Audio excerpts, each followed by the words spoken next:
આપણે લાગનું તો થોડું હોય. લાગનું ગોતો લૂંટાઈ ગયા.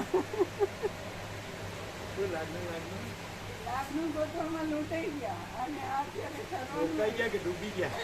ડૂબી ગયા, ખલાસ થઈ ગયા. અને આવ્યું બધું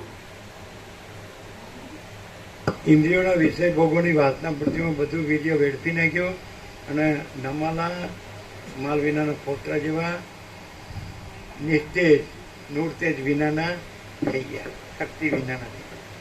અને તો પાછો રૂપ મને ઓળખતો નથી. ખબર હતી કે પરપોટા થયા નથી ને ફૂટ્યા નથી.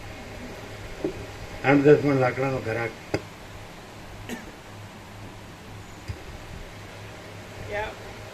પ્રકાશમાં આવે તોય એને આમ ભાન ન થાય એવું ખરું. એટલે આમ બરોબર સાંભળીએ છીએ પણ હવે આ બધો અધ્યાસ રૂઢ થઈ ગયો છે એટલે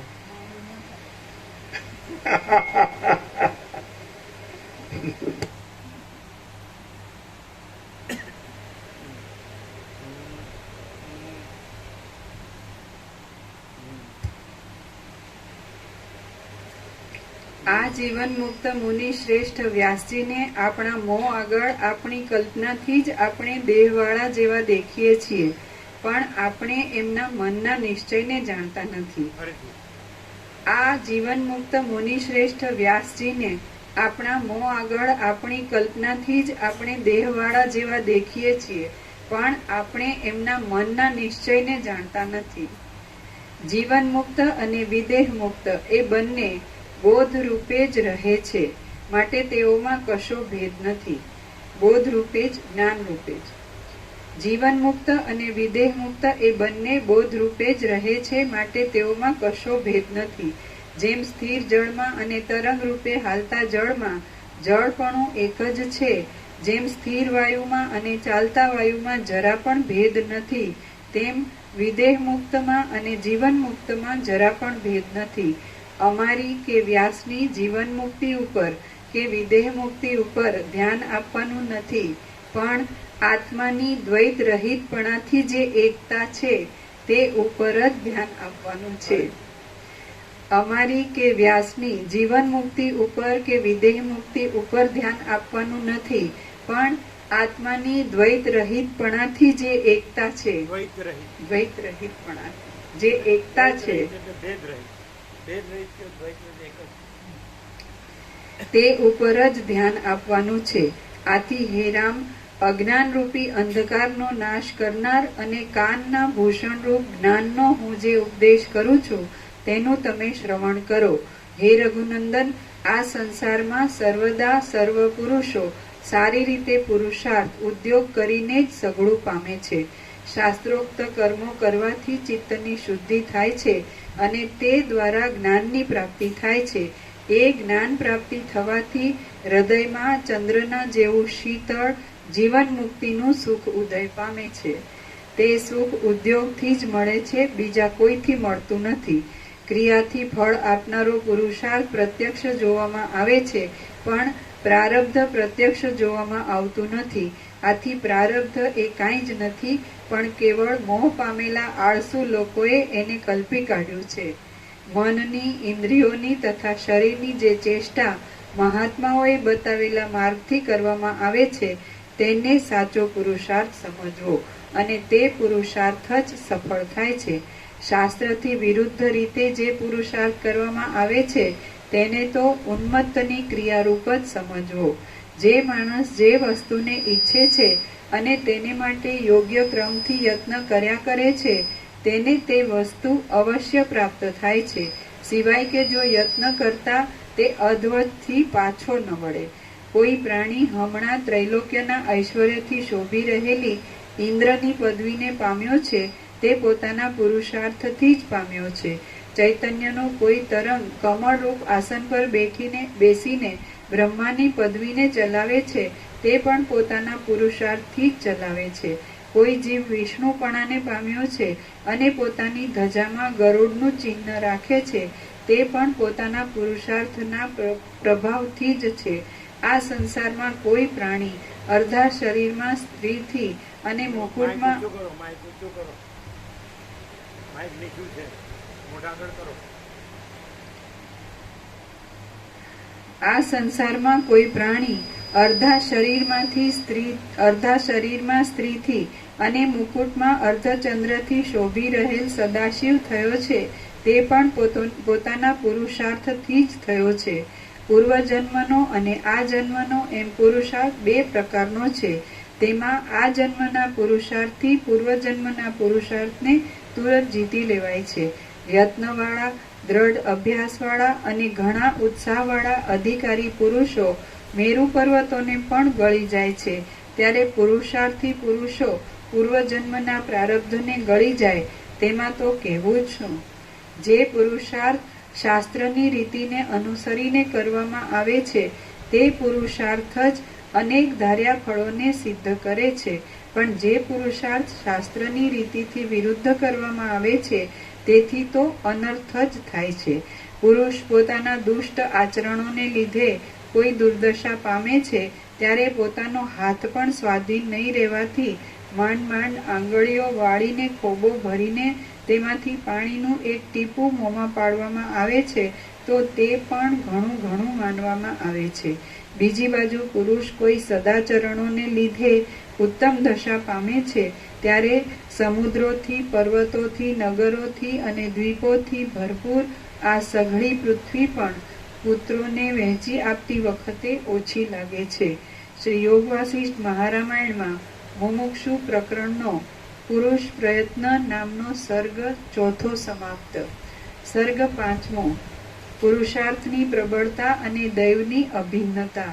આ પાંચમા સર્ગમાં પુરુષાર્થની પ્રબળતા અને પુરુષાર્થથી દૈવની અભિન્નતા યુક્તિપૂર્વક કહેવામાં આવશે.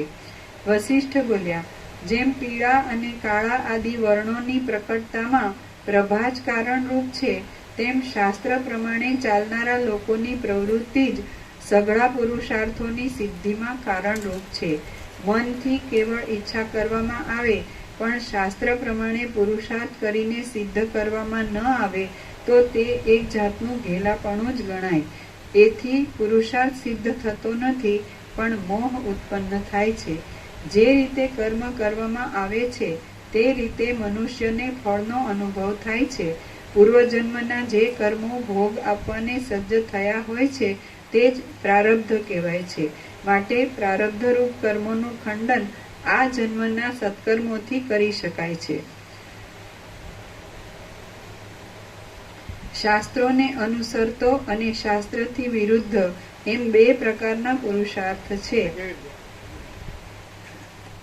આને બુદ્ધિથી અને કારણ કાર્યથી સમજવાનું નથી. આભાસ ભ્રાંતિથી સમજવાનું નથી. સીધું પ્રકાશથી. એમ કે પ્રકાશ સચ છે અને ભ્રાંતિ છે જ નહીં, પતી ગયું. એટલે પૂર્વનું જે કર્મ કહો છો તે તો ભ્રાંતિ છે અને તો છે જ નહીં, અને પ્રકાશ તો છે જ. તો પ્રકાશ જ છે અને ભ્રાંતિ છે જ નહીં, તો પ્રારબ્ધ છે જ નહીં. અને પછી પુરુષાર્થ કરવાનો રહેતો નથી. પ્રારબ્ધ નથી કરવા માટે જ પુરુષાર્થ કીધો છે. સમજે? જા હા, બાળકો પણ આવ્યા. આ ઝીણા છે, જે નાના છે ને.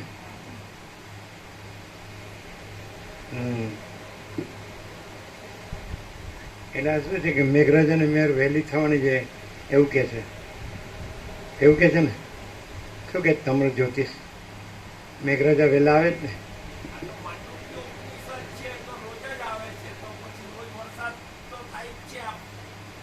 ના ના, બીજે બધે ઘણું થયો છે એવું કે નહીં.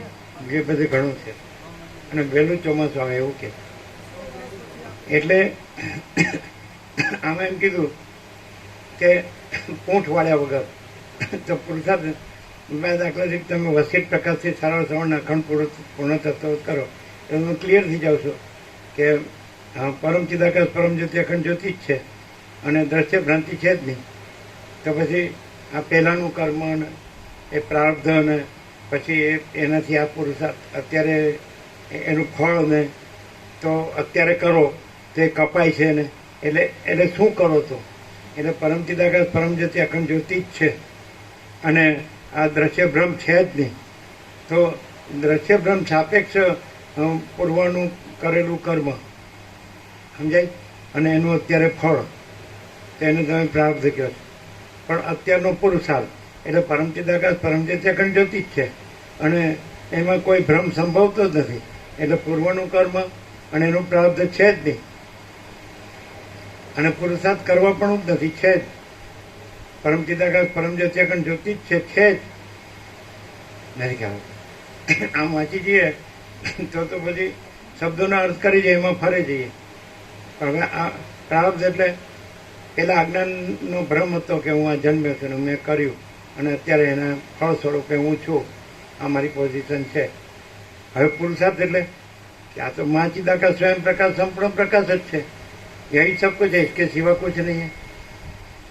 समझे कि नहीं? और माँ चिदाकाश सब कुछ है, मैं कुछ नहीं है.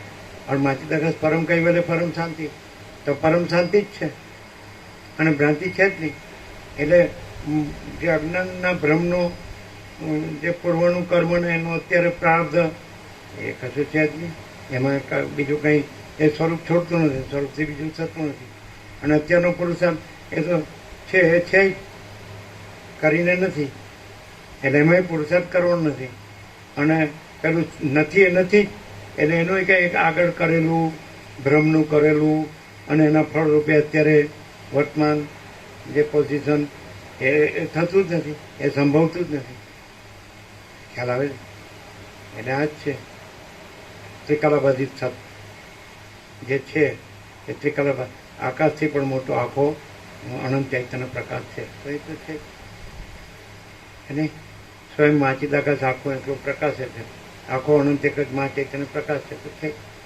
અને મા ચિદાકાશ પરમ આનંદ પરમ શાંતિ, તો છે. ખ્યાલ આવે? એટલે એ પુરુષાર્થ નથી, પણ પેલી ભ્રાંતિ સાપેક્ષ પ્રારબ્ધ ભ્રાંતિ સાપેક્ષ પુરુષાર્થ કીધો. એમ કે હું જન્મ્યો છું એ ભ્રમ છે, પછી મેં કર્યું એટલે મારી અત્યારે પોઝિશન છે, તો એ ભ્રાંતિ થઈ જ નથી. એમ એના સાપેક્ષ આ થઈ જ નથી એ કીધું, એ પુરુષાર્થ. અને મા ચિદાકાશ તો છે જ. મા ચિદાકાશ ही મા ચિદાકાશ, જો હૈ સો હૈ. મા ચિદાકાશ પરમ આનંદ પરમ શાંતિ, પરમ શાંતિ જ છે. તો એ જે કીધું પછી પુરુષાર્થ ન કહેવાય, તો છે જ. અને પેલું થયું જ નથી એટલે પ્રાપ્ત ન કહેવાય. ખબર પડે? એના વાંચીએ તો ખબર પડે. પણ જો હું જન્મ્યો છું અને આ ભ્રમ બધો ચાલુ હોય કે હું છું જગત છે ને હું મારું, તો એને આમાં ખબર ન પડે. ભ્રમમાં ચાલુ હોય તો આ ખબર ન પડે. પણ ભ્રમ છે જ નહીં, અને પરમપદ છે જ. પરમ ચિદાકાશ પરમપદ પૂર્ણ વિશ્રાંતિ જ છે, બીજું છે જ નહીં, બીજું થતું જ નથી. એ સ્વરૂપ છોડતું નથી, સ્વરૂપથી બીજું થતું નથી. એટલે કે પ્રારબ્ધ અને પુરુષાર્થની ઘડમાં કે ઘડમતર કે ખટપટ કે કડાકૂટ છે જ નહીં. ખબર પડે? જો હૈ તો હૈ, પરમ શાંતિ જ છે. પણ હવે આ બધું થયું છે એનું હું એ કઈ નાખી દેવું.